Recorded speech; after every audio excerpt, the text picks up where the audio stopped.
Attack of the Zombie Werewolves by McKeever. 1. Oh, and another thing. When you wake up to no coffee, a 6-year-old's foot in your face, and the prospect of Armageddon, you know you're going to have an off day at best. Tommy Moss was surrounded by stack upon stack of food, powdered, freeze-dried, home-canned in mason jars, stored in repurposed 2-liters, even vacuum-sealed in plastic. However, she apparently only had one jar of a particular item, sitting in between the powdered milk and the powdered cream. The last jar of instant coffee. This wouldn't have been a problem, except it was the only coffee on the homestead, and every human being in the house drank coffee. Well, except for Penelope, the aforementioned 6-year-old, who had sneaked into Tommy's bed the night before. Hence, why the girl's foot was in her face that morning. The fact that their brother Jack was only 9 and drinking coffee made Tommy question her parenting skills, now that she thought about it. Sighing and running her fingers through loose strands of her carrot-colored hair, she began to work it out in her head. All right, it looks like there's just enough for each of us to have 1 cup. Then we can make a shopping trip after church before we head back up here. Just the thought of a trip to the store, then everything that would still be left to do at home left her exhausted. Maybe it was time to give in and start roasting dandelion roots like every other survivalist. But even if she did that, dandelions weren't in season right now, so the problem of almost no coffee in the bunker remained. On days like this, it always seemed like there was one more trip into town to stock up on what they had yet to figure out how to make or grow themselves. One more oversized vegetable patch to tend. One more crop to store, one more test to grade, and pray that the state of Missouri wouldn't notice a 15-year-old graded it. Were it not for the state's lax homeschool laws, they would have likely been found out ages ago. Pulling herself together, she grabbed the coffee and a deep red jar of cherry rhubarb jam to smear over a couple bread slices and headed back for the bunker door. The Moss homestead consisted of 80 acres with a pond where a large flock of domestic ducks and geese congregate, chickens, a smokehouse to smoke and store meat, whole troughs of compost, bee boxes, goats, 2 milking cows, a small dairy house to make cheese, a tea garden, an herb garden, and a permaculture food forest that sprawled across the entire property, all encased in a steel mesh fence. And Tommy was about to get as much work done as she could, all by herself, before the sun was up. This included a long drive across the property to watering and feeding the plant life as she made her way to the pounds to feed the flock and gather any eggs. Feeding the ducks and geese was easy. All she really had to do was throw their feed and they all ran to it. Gathering any eggs they laid, that was hard. For one thing, they were free-range, so she had to actively seek out their nests. For another thing, if they caught you, they were much less accommodating than the chickens, particularly the geese. As Tommy picked up one of the goose eggs, putting it in her basket, a goose ran up to her, hissing and flapping her wings, sticking out her barbed tongue. "Hey!" Tommy snapped, striking out at the goose with a stick embedded with nails. "I'm not in the mood today." It might seem a bit excessive, but when dealing with aggressive creatures with a weaponized tongue, one took precautions. Picking up the egg and walking away, she muttered, "We don't have any males. It's not like it's going to magically turn into a gosling." By the time Tommy headed back to the house, the sun was up, and she knew that the kids would be up with it. Helping Jack and Sapphire would speed things along, she figured. "Jack! Sappy!" Tommy called out as she walked into the goat pen. "It's me! It's Tommy." Who else would it be? When she walked, she found a young boy, a bit small for his age, with a mop of toffee brown hair, trying to figure out how to work their only milking machine. "Please tell me that you haven't done anything to it," Tommy deadpanned, remembering her little engineer's attempt at improving their store-bought food dehydrator that had led them to nearly losing the device altogether. "Jack? Where's Sapphire?" "Watching something on the news," Jack answered, quickly adding, "And I didn't do anything to the milking machine." In her frustration, Tommy could feel the pressure building on her head and chest. Of all of the days to goof off, she rubbed her forehead. "Okay, I think it's time that you've learned how to use this."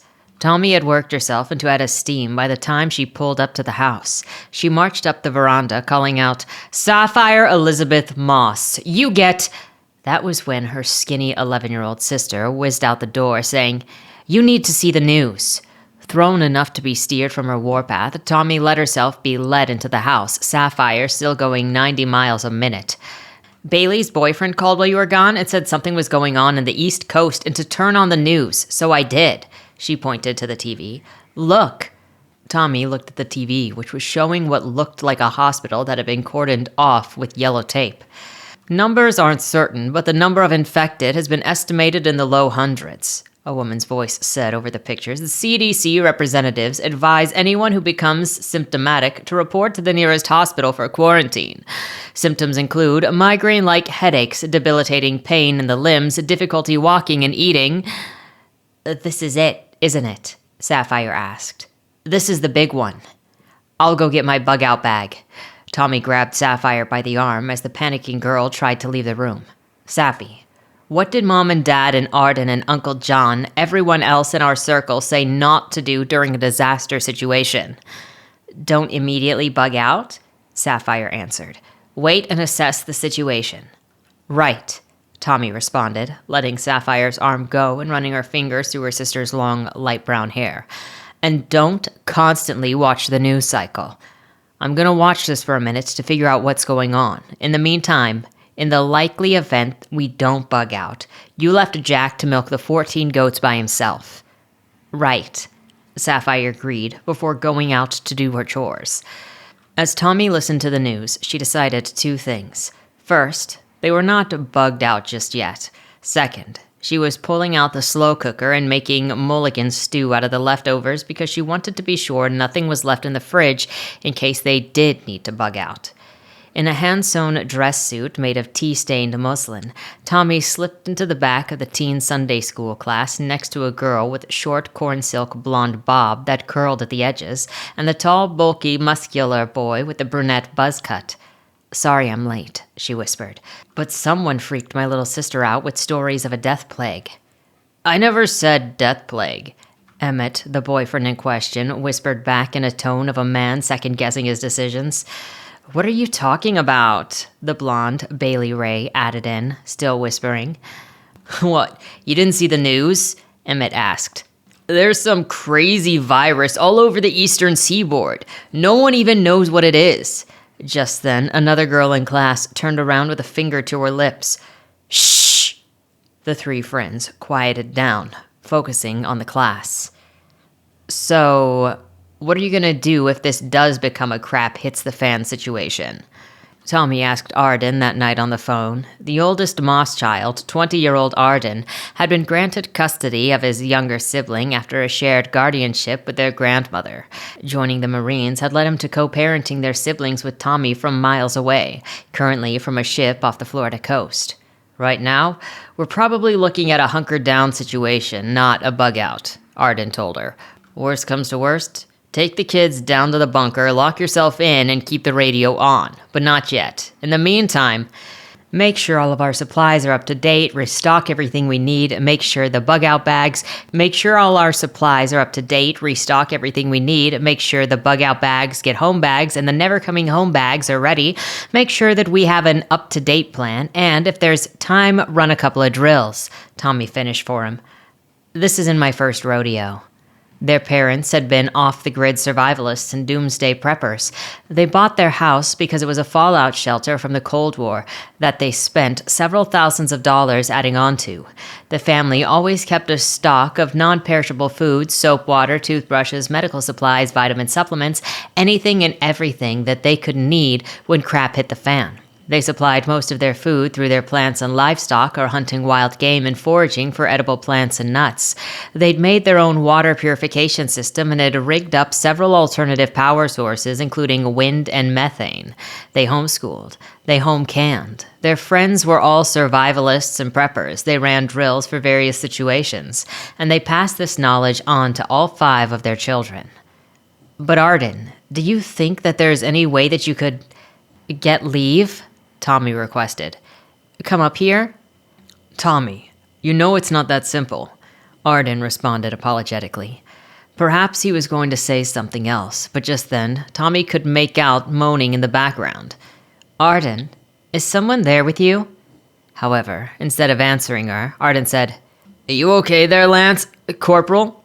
It sounded distant. like he had walked away from the phone. "Arden, what's going on?" Tommy asked, her worry coming through. "Hold on," Arden told her, following by the clattering of the phone dropping. "Leigh? Leigh!" "Wait, did you just say Leigh?" Tommy called out, recognizing the name. "Leigh Dolby? Arden, what's happening? Arden!"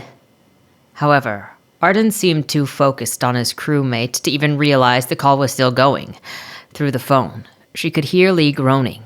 Everything hurts." Alarm ran through Tommy. What was going on over there? That must have been about the time Arden realized the call was still going on, as she could hear the phone being picked back up and her brother saying, "Tommy, I gotta go. I gotta get him some help." "Okay," Tommy agreed before they hung up. Tommy just stood there in shock for a moment. She knew Leigh. Arden brought him home with him when they were on leave. They even had corresponded from time to time. He was her friend, too. She bowed her head and began to silently pray.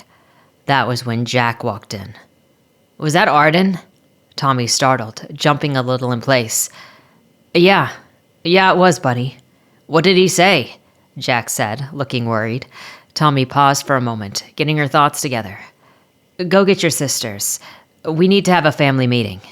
5 minutes later, all three of the youngest Moss children, Sapphire, Jack, and Penelope, were sat down at a rough wooden farmhouse table, looking at their oldest sister expectantly. "Okay, here's what we know so far," Tommy recapped. "Some new virus has appeared on the East Coast. They haven't got a name for it, but there are already several cases. I've talked to Arden, and we already decided that it's not time to act yet. But if that changes, not when, if, the best solution is to hunker down in the bunker. In the meantime, we make sure that we have enough supplies, that everything is up to date, and we do some drills later this week if we can. But other than that, we go about business as usual. That means school, chores, everything else. Now, any questions?" Jack raised his hand. "Is Arden coming home?" "It doesn't appear that he can right now, Jack," Tommy said. "But that might change." Penelope raised her hand. "Will Leigh come with him?" Tommy paused for a moment, then decided it was best to be straight with them. "I have something else to tell you. I don't know the details, but Leigh might be sick." Everyone went still, quiet. "As I said, I don't have the details. It could just be a stomach virus for all I know," Tommy said. "Now, I know this is scary, but we'll all get through this together, okay?" "Okay," the three kids said softly. Just then, there was a loud ding. "Now come on," Tommy said, trying to keep things as normal as possible. "It's time for dinner."